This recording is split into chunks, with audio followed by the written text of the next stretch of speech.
Hello, friends. I welcome you all in the world of mathematics.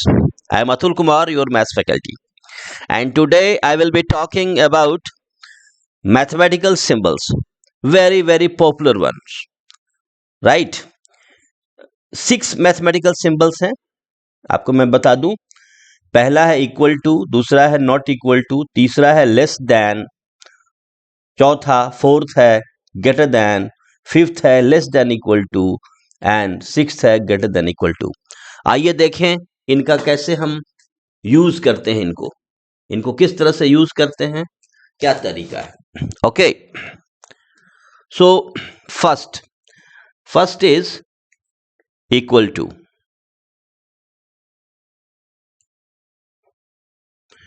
ये है हमारा equal to. Okay, तो equal to को हम कैसे यूज करते हैं देखें। यहां क्या लिखा है, 2 into 3 is equal to 6। Language में भी लिखा है और सिंबल में भी लिखा है, ठीक है। 2 इंटू 3 आप जानते हैं, 2 3 जा 6। तो ये कॉम्पैक्ट तरीका है, मैथमेटिकल तरीका है लिखने का। यहां हमने सिंबल यूज किया इक्वल टू, लेकिन इसी चीज को लैंग्वेज में लिख सकते हैं 2 इंटू 3 इज इक्वल टू 6। देखिए ये कितना लंबा तरीका है लिखने का। बोलने में भी जो बोल रहे हैं उसे जब मैं लिखता हूं तो ये जो है कॉम्पैक्ट तरीका है, कम जगह में लिखा जा रहा है, ठीक है। तो मैथ में इस बात पर बहुत ध्यान दिया जाता है कि सिंपल हो, कॉम्पैक्ट हो, एलिगेंट हो। तो चलिए एक एग्जांपल हम और ले लेते हैं। 2 इंटू 5, बोलिए किसके इक्वल है, इक्वल टू 10। तो यहां हमने सीधा लिखा इक्वल टू 10। ये हो गया एक एग्जांपल। अब हम सेकंड सिंबल लेंगे, नॉट इक्वल टू।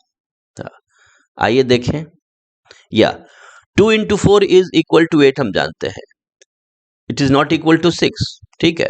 तो 8 6 के इक्वल टू नहीं होगा, तो यहां इसे एक्सप्रेस किया गया है सिंबल में। 2 into 6 is not, 2 into 4 is not equal to 6, यहां पर लैंग्वेज में लिखा गया है।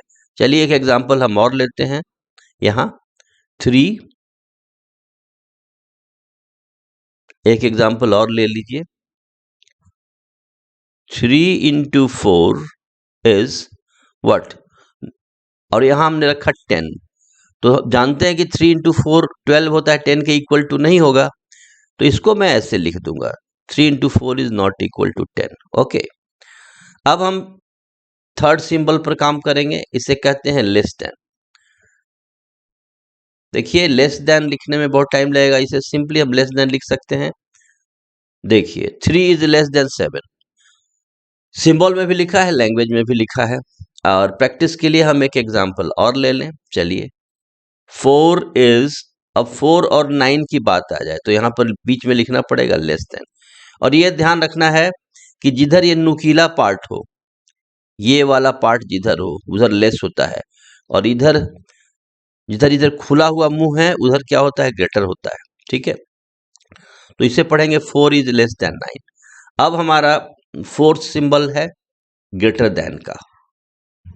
आइए देखें, 6 is greater than 4। Very simple fact, ये सब लोग हम जानते हैं कि 6 4 से बड़ा है। तो इसे कैसे लिखेंगे, तो इसे कंपैक्ट तरीके से इस तरीके से लिखेंगे, राइट। 6 is greater than 4। चलिए एक एग्जांपल और ले लेते हैं। अगर 9 और 4 में कंपेयर करना है तो लिखना पड़ेगा 9 इज ग्रेटर देन 4। फिर आप ध्यान दें, ग्रेटर देन में क्या होता है, जिधर खुला हुआ है मुंह उधर बड़ा है, और जिधर ये पार्ट है नुकीला उधर क्या है, छोटा है। तो 9 के तरफ बड़ा है और 4 के तरफ छोटा है। 9 इज ग्रेटर देन 4, और पहले हमने लिखा था 4 इज लेस देन 9। देखिए, ठीक है। तो हमने 4 सिंबल समझ लिए हैं। अब आगे के 2 सिंबल्स हम देखें। फिफ्थ सिंबल ये कह रहा है लेस देन इक्वल टू, ठीक है। ये सिंबल हमें बता रहा है कि लेस देन इक्वल टू कैसे लिखते हैं। बहुत सिंपल है, ये कॉम्बिनेशन एक्चुअली फर्स्ट और थर्ड का है। तो आइए देखें इसे कैसे लिखते हैं।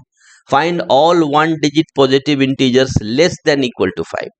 तो 1 डिजिट पॉजिटिव इंटीजर्स क्या है, पहले आपको मैं बता दूं पॉजिटिव इंटीजर्स क्या है। पॉजिटिव इंटीजर्स काउंटिंग के नंबर हैं, जिन्हें नेचुरल नंबर भी कहते हैं, जो सबसे प्राचीन काल से, ये कब से मानव जाति के साथ हैं ये पता नहीं। आदि मानव इसे यूज करते थे जब वो जंगलों में रहते थे, गुफाओं में रहते थे, तब से यूज कर रहे हैं। तो नेचुरल नंबर 1 डिजिट के कौन है? 9। 1 2 3 4 5 6 7 8 9। तो इन्हीं में से पूछा जा रहा है find all 1 digit positive integers. जो लेस देन 5 तो हो ही, साथ साथ इक्वल टू 5 भी चलेगा, ठीक है। तो अगर लेस देन इक्वल टू 5 की मैं बात करूं तो कौन कौन से नंबर हो सकते हैं? 1 2 3 4 और इक्वल टू भी अलाउड है, इसीलिए 5, राइट। तो आंसर क्या हुआ? 1 2 3 4 5, राइट। लेकिन अगर यहीं पर लेस देन 5 होता तब आंसर में 5 इंक्लूड नहीं होता, तब होता 1 2 3 4। तो ये फर्क है लेस देन और लेस देन इक्वल टू में, राइट। हमारा नेक्स्ट सिंबल है ग्रेटर देन इक्वल टू। ये एक्चुअली फर्स्ट और फोर्थ का कॉम्बिनेशन है। किसका? फर्स्ट और फोर्थ का, ठीक है। ये फर्स्ट और ये फोर्थ। आइए देखें, find all 1 digit positive integer. 1 digit के पॉजिटिव इंटीजर्स बताइए जो 7 हो या 7 से बड़े हो, ग्रेटर देन इक्वल टू 7। तो इसका आंसर क्या होगा? 7 8 9, राइट। 7 8 9। लेकिन यदि मैं यहां पर केवल ग्रेटर देन लिखता तब आंसर होता केवल 8 और 9, राइट। तो ये हमने 6 वेरी वेरी पॉपुलर सिंबल्स को देखा और समझा। इससे हमारी मैथमेटिक्स की समझ मजबूत होगी और हम इसका प्रचार करें, हम अपने चर्चाओं में लाएं, जहां कहीं बैठे बात करें कि सिंबल्स, मैथमेटिकल सिंबल्स क्या हैं, बेसिक नंबर्स के टर्म्स क्या हैं, नेचुरल नंबर क्या है, इवन नंबर क्या है, ऑड नंबर क्या है, एटसेट्रा। अगर इस तरह से हम चर्चा करेंगे तो निश्चित रूप से मैथमेटिकल थिंकिंग को समाज में बढ़ावा मिलेगा और हम एक अच्छे सशक्त समाज का निर्माण कर पाएंगे। आइए इस स्लाइड पर हम देख रहे हैं कुछ वर्ड्स जिसको हमने पहले डिस्कस किया था। आइए काउंट कर लें। नेचुरल नंबर्स हम सब जानते हैं, काउंटिंग के नंबर्स हैं। Whole numbers, even numbers, odd numbers. Prime, composite, neither prime nor composite, twin prime, coprime. फिर perfect number, abundant numbers, deficient numbers. फिर स्क्वायर क्या होते हैं मैथमेटिक्स में, क्यूब क्या होते हैं, रेज टू द पावर क्या होता है। तो ये कुल 15 टर्म्स हैं, जिसमें को प्राइम के साथ एक और टर्म मिला हुआ है परफेक्ट नंबर के नीचे एक। तो ऐसे अगर शब्दों की बात करें तो ये कुल 17 हैं। प्रॉपर डिवाइजर, जैसे अगर कोई नंबर आप लेते हैं 6, तो 6 के प्रॉपर डिवाइजर में 6 को छोड़ के उसके सारे डिवाइजर्स आ जाएंगे। को प्राइम और रिलेटिवली प्राइम सेम है। तो इन 17 शब्दों पर ध्यान दें और इसके साथ साथ जो अभी हमने 6 सिंबल्स पढ़े, ये जो 6 सिंबल हमने देखे, ठीक है। So thank you very much. Just popularize mathematics. Talk to your friends, talk to your family members on the dining table and everywhere, and just popularize mathematics. Okay, thank you very much.